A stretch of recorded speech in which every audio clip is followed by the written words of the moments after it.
మోడీ మీద జరుగుతున్నటువంటి కుట్రలో ఒక చిన్న మార్పు ఏదో జరిగింది. అది అంతర్జాతీయ పరిణామాల నేపథ్యంలోనేమో.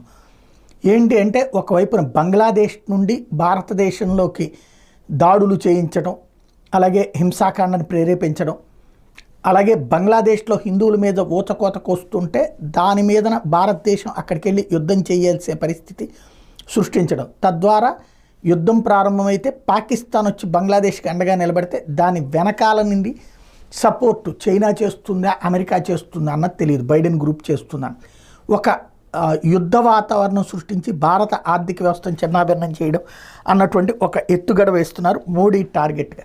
వాస్తవంగా సోరోస్ గ్యాంగ్ కోరుకున్న ఇవన్నీ జరిగింది. ఆఫ్ఘనిస్తాన్లో ప్రభుత్వాలు మారడం దగ్గర నుంచి బంగ్లాదేశ్లో ప్రభుత్వాలు మారడం దాకా అంతా వాళ్ళు అనుకున్నట్టే జరిగింది, సిరియాతో సహా. ఒక్క నరేంద్ర మోడీ విషయంలోనే అది జరగలేదు. ఇదంతా ఇప్పుడు ఎందుకు చెప్పాల్సి వస్తుందంటే రైతుల పేరుతో